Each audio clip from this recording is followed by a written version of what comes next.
For most human beings, between 24 and 30 is the time when you really shape your life. Life is going tick-tock. In some way, you have to make yourself more exciting than the video game.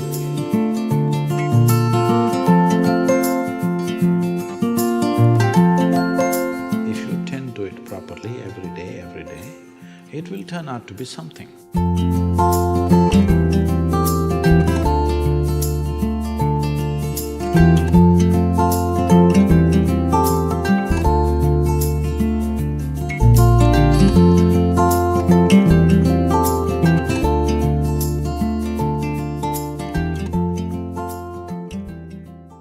So, your problem is not unique, it's a generational problem. I don't know to what extent these numbers are right, but I don't think they're very far from truth. Some survey says,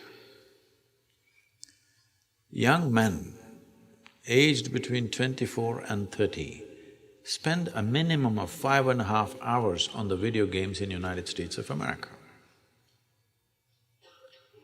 Maybe they're little off this way or that way, but I don't think they're too far away. See, in a young person's life, for most human beings, between 24 and 30 is the time when you really shape your life. Isn't it so? Hello?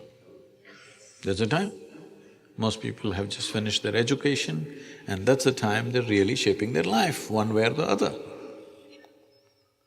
Whether you're going into your profession or crime or politics, I don't know what's your choice, but that is the time you're shaping your life. At such a time, a crucial time in one's life,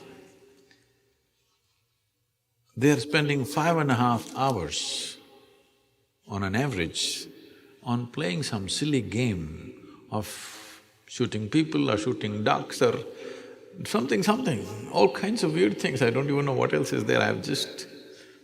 I know only by what other people have told me. I have never played a goddamn game. I like games, but I have never played a video game because other things have kept me busy. I'm not saying it is completely wrong. It's a generational thing. Digital technology is new and all kinds of things happening on the screen, which is far more active than what's happening in the world, so it keeps people engaged. This is not a moral issue. This is a mental issue. Do you want to be a moron playing things which doesn't get you anywhere? All you do is bing in the end. Playing with yourself and playing with a machine, or life is going tick-tock.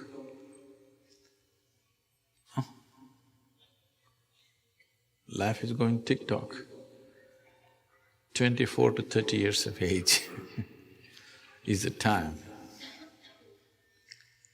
when you have to decide which way you're going to fall in this life, isn't it, in many ways? For me, at 25, significant things happened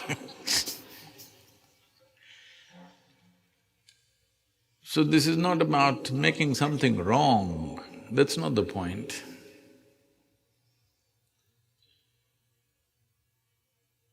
Well, maybe one day when there is a video game World Cup, if you become the champion of the champions, then maybe people will appreciate that also.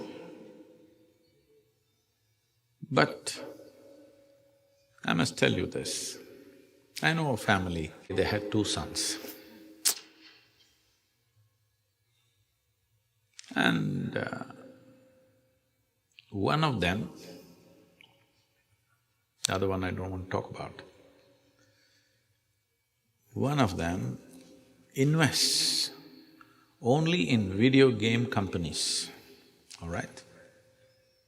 And he plays video games nearly 12 to 14 hours a day. And a physiotherapist comes and works his joints every day, because otherwise he does only this. I stay in their home for 3 days. In these 3 days, not once did any of those young boys step out of the room. So, this is a phenomena in the world right now. Because the technology is new, we are overly excited about it. First thing is, at the age of 3, you made him play this, so he doesn't know any other game. Game means on the video, that's the only game he knows. You can't blame the boy for this. Now if you want to correct, if you throw the S box out, we don't know what'll happen to you. When people get hooked onto something, really hooked onto something, you try to go in the way, they want to kill you for sure, isn't it? And already he's practiced plenty on the video games. He's practiced plenty. So don't try throwing the S box out. See if you can get him interested. Put him in a trekking program or a mountain climbing program, something where it demands physical and mental attention. I don't think he will go and play tennis. No. But if you put in a program like this, initially he suffers, he wants to run away, usually they don't let them go. Once you're on top of the mountain, at least you have to come back. There is no this to come back, you have to walk down. It may change his perspective, or he may resign himself completely to video games because this demands so much pain and stuff, you know. Climbing a mountain is not it's a joy, but it's not… it's a lot of pain too. It's a great joy, but it's a lot of pain.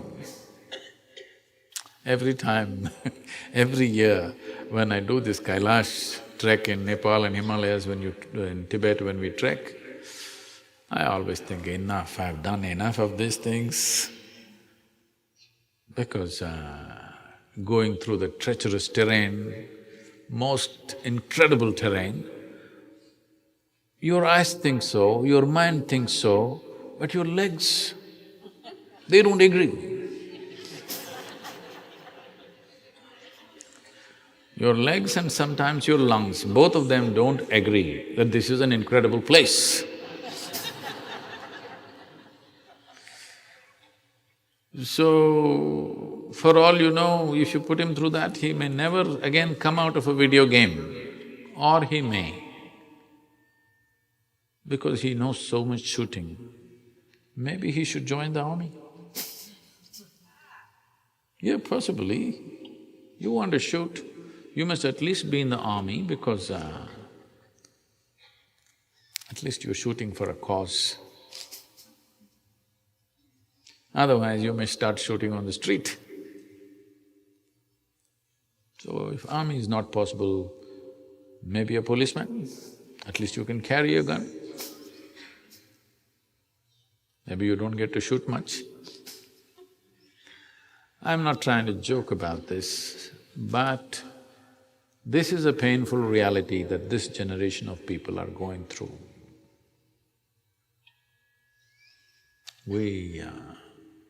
If we have children like that at home, there's nothing to blame them for. It's we who've done this. Because a lot of people gave video games to their children because they want to go to the party, they want to do something else, you want to live your life, but this one demands attention. You yourself are dying for attention, but this one demands attention who's just come. So you give him something that engages him, it will lead to lots of things. And there's also a peer situation. His friends are playing S-box. If you don't bring the wire box for him, he will create certain situations. So this is why a lot of people did not understand this probably. I said, repeatedly I'm saying and I'm saying again, see, you are not a tiger, nor are you a panda. I'm saying you're not an endangered species. It is not compulsory that all of you should reproduce. There is no such thing. Those who think they want to have children and dedicate a certain amount of… considerable amount of time to raise another human being who will be better than them, they should do it, because after all, human generations need to happen. But it's not compulsory that everybody must have a child. So, if we want to produce children, we must be willing to allot a certain amount of time. Accidentally they turned out well, that's not the point. It's not right. Once we take charge of a new life, a fresh life, we must be willing to give a certain amount of time, energy and the focus that is required to nurture this life in the best possible way, isn't it? So one thing, if you want to wean your child off these kind of things, whether it's video games or television or something, in some way you have to make yourself more exciting than the video game, than the television, than something else. You have to make yourself that kind of a person, they want to be with you.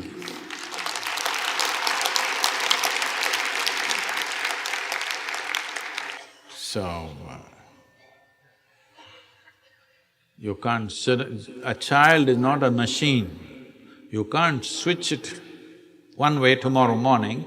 So video games to enjoying the rainbow, it's not going to work like that. It's a constant cultivation. Constant cultivation every day, every day, every day. It may work.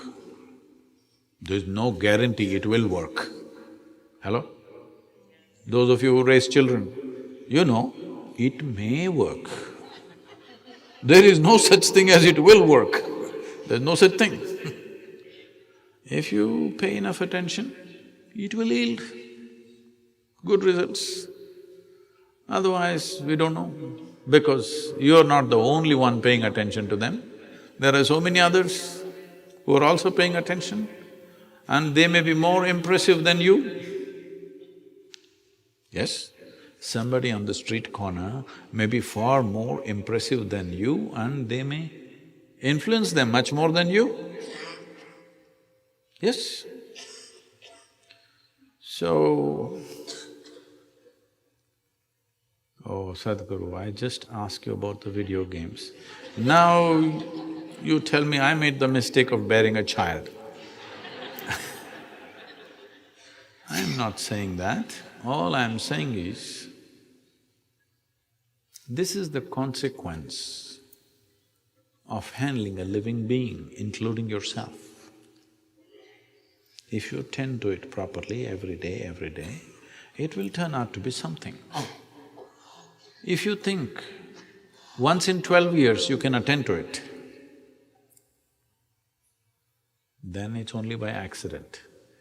When something turns out well or bad, by accident, you will remain in extreme anxiety even if it turns out well, because it's by accident. You must understand it's not about fixing your child's life, it's about fixing this life. If this is fixed, this will create the right ambience where the child grows up. It is substantially proved that in the making of life, for most human beings, over 80% of their life is determined by what they're exposed to rather than the genetics. So, you have the 20% already in your hands, genetics. Another 80% is there. Of course, children go to school, of course they play on the street, but you must keep your percentage over 50% at least, isn't it? Because you have the advantage of 20% genetics, and till they're 12, 15, at least you have some control over their life. So your share of influence must be at least 60, 70%, isn't it so?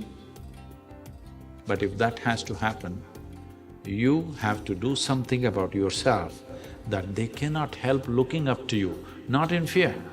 If they look up to you in fear, aversion will come. Once they find their feet, they will teach you another lesson. Not in fear, but they look up to you because they think you're fantastic. So you have to do some circus to prove that you're fantastic. That they start looking up to you in such a way that they will allow you to influence them.